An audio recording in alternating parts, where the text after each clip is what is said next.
Okay, eto pag-usapan po natin itong si Vice President Sara Duterte. May mga statement po siya mga sangkay na nagkakaroon po ng tinatawag na pagkakabuhol-buhol. O bale-balentong mga sangkay, di mo na maintindihan ano ba talaga. Kagaya po ng sinasabi po ng ating Vice President na magpatawad, matutong magpatawad. Pero mga sangkay, siya mismo ay hindi kayang gawin yun at siya po ay aminado.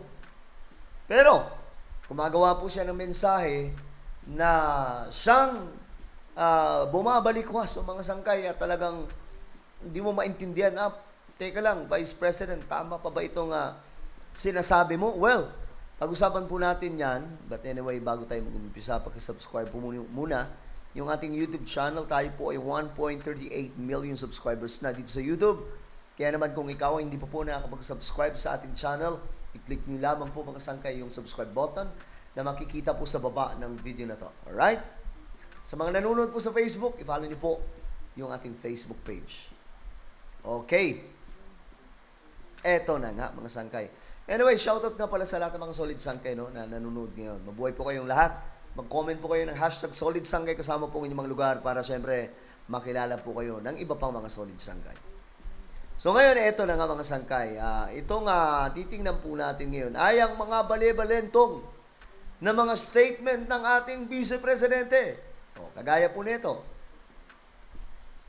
Aking ipinapaabot ang aking taus-pusong pagbati sa bawat Pilipino ngayong Pasko.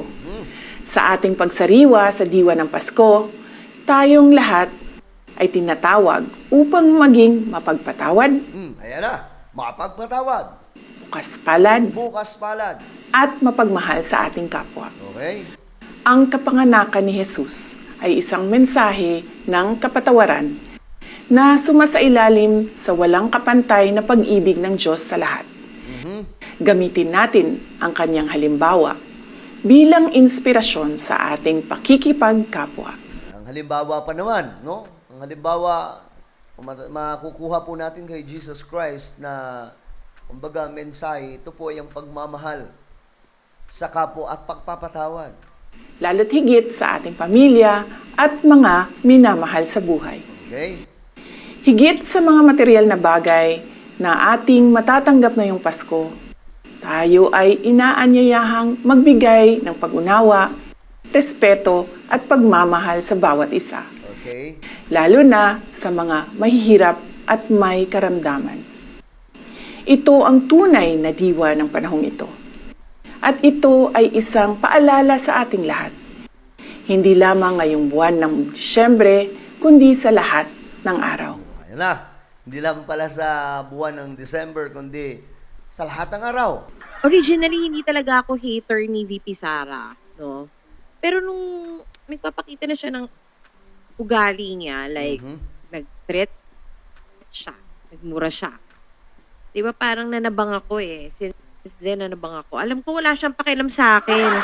Marami na naman magre-react dyan na wala naman pakialam sa akin si VP. Oo, pero I'm just giving my personal opinion. Respetuhan tayo. Ganyan. Ganyan lang kadali ang takbo ng buhay. Di ba? Para wag tayo masyadong nega vibes. Kasi Correct. kanya-kanya naman tayo ng point of view sa mga bagay-bagay. These are just my 2 cents, no? Katulad nito sa pahayag niya, minsan irita na rin, no? Na parang ganito yung magiging pahayag niya. Parang plastikan to lahat eh, di ba? Patikian to lahat. Alam mo yun, na parang yung ugali niya kasi it doesn't match kung ano yung asal na pinakita niya sa atin lately than dun sa pinapakita niya kapag merong camera. Nako. Sa mga pinapakita niya kapag alam niya na ma-hype, like for example, yung pagyakap-yakap niya sa mga matatanda, pagbili niya sa mga bangketa dyan sa tabi-tabi, no? Yung mga ganon, sobrang trapo eh. Alam So, niyo, yun yung sinasabi natin mga sangkay na hindi po nagmamatch kung ano po yung sinasabi niya sa aktual na mga actions niya. Mga sangkay, no? Kagaya ng pagpapatawad.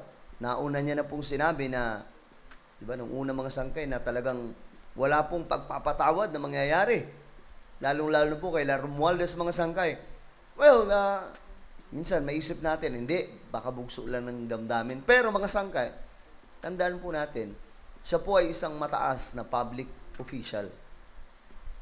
So mga sangkay, nagmamatter po talaga lahat ng statement niya. So kung ano po yung statement niya na nauna, tapos may panibagong statement po siya na magko-contradict sa kung anong kanyang sinabi nung una, talagang pag-uusapan at pupunain po yan. Tama po ba? At natural po yan na magsalita po tayo mga sangkay kasi lahat po tayo may mga personal opinion naman. Okay? Yun, yung parang, alam mo na pinapakita lang talaga nila yun, but in reality, they're not that. Wala silang pakialam sa mga mamamayang Pilipino. Gusto lang nila maging mabango sila sa paningin ng Pilipino para nga naman dagdag boto yun, di ba? Nako. Lalo na sa mga uto, lalo na yung mga masa na kung sino lang talaga yung hype, yun lang talaga yung iboboto nila. Ito na nga, Mismo. at sinabi ni VP Sara dito sa kanyang mensahe para sa Pasko na maging mapagpatawad, bukas palad at mapagmahal. Mga katangian na wala siya, 'di ba? Mga katangian na wala siya. So nagko-contradict po talaga kung ano po ang kanyang opinion, kanyang statement sa realidad ng buhay ng ating Vice Presidente. Ako mga sanggay, hindi po ako against kay VP Sara. Sa totoo lang, binuto ko po si VP Sara. But, halos same din po kami ng opinion, mga sangkay na parang, teka lang, wait. Bakit parang iba yung sinasabi mo sa aktual na kaganapan ng buhay mo?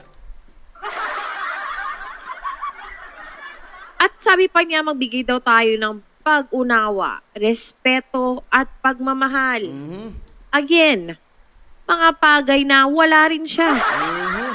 Ang kulit ni Auntie Mama magsalita, no? Para siyang DJ ng isang FM na lagi pong pinapakinggan ng marami sa atin. Chill lang. Hindi niya kayang ipamahagi. 'Di ba sinabi nga ni Percy Lapid, although these are just prophecies from Percy Lapid, meron daw mga bagay na hindi na pagbigyan ni PBBM itong si VP Inday Sara, kaya nagkaganito yung kanilang relasyon. So, doon pa lang makikita mo na kung anong klaseng ugali meron talaga si Vice. 'Di ba? Minsan kasi yung mga petty things, kinatampuhan niya. Like for example, yung tungkol na lang sa helicopter. 'Di ba? Isang example na lang yun eh. Although, I think there are so many things na hiniling siya na hindi na pagbigyan. No? Pero I think kasi na kung ikaw nagpapahalaga ka sa iyong trabaho, at iyong pagsiservisyo sa mamamayang Pilipino, I believe na gagawin mo ang lahat para makisama sa unang leader ng ating bansa, di ba? Itong ating Pangulo. Tignan niyo to kung gaano siya kalabo. Sabi niya, sa ating pagsariwa sa diwa ng Pasko, tayong lahat ay tinawag upang maging mapagpatawad. Di ba? Although sinabi niya kamakailan lamang na hindi daw siya para sa pagpapatawad. Diba? Diba? Kung matatandaan natin yun. Nagkakabuhol-buhol nga po yung statement ng ating Vice Presidente. Kaya tayo mga sanggay, matuto din po tayong gumamit ng utak natin. Libre po yan, ginamit po yan o nilikha po yan ng ating Panginoong Diyos para gamitin po natin mag-isip ng maayos. Yun, no? Tungkol din sa Pasko, yung kanyang speech na yon. Pero sinabi niya na hindi daw siya yung tao na nagpapatawad. Diba? Meron tayo nito lahat. Madaling sabi, bad influence. Kasi siya, nagpapakita siya ng gusto niya, magpatawad tayong lahat, pero siya mismo nagpapakita sa atin na hindi ako nagpapatawad. Record do, lahat meron tayo nitong pruweba at resibo na nung December 4 lang sinabi niya ang Pasko ay panahon ng pagpapatawad, pagmamahal at pagbibigay. Forgiving, giving, and loving. Lagi ko pong sinasabi na depende yan sa tao, pero dahil ako ay Vice President, kailangan ko sabihin na yan ang mensahe at diwa ng Pasko. Pero kung ako lang, hindi ako magpapatawad. Yan. Boom. O diba, napaka-contradicting nito. So, sa bagay, sinabi niya to nung... Okay. So, eto po, mga sangkay, hindi naman po natin mababago na ang kanyang opinion. It's her opinion naman, mga sangkay, no? Pero yun nga, sabi pa nga, actions speaks louder than words. 'Di ba? Mas talaga nga namang nagsasalita ang galaw mo, ano ang inyong actions, mga sangkay, kaysa sa mga sinasabi mo lang o mga salita mo lang. Well, ano po ang inyong opinion? Okay lang ba ang ating Vice Presidente? Kung may problema, i-comment nyo sa ibaba ang inyong mga opinion. Meron po tayong isang YouTube channel. Ito po ay Sangkay Revelation. Hanapin nyo po ito sa YouTube. Kapag nakita nyo na, i-click nyo po yung subscribe, i-click ang bell, at i-click nyo po yung all. So ako na po ay magpapaalam. Mag-iingat po ang lahat. God bless everyone.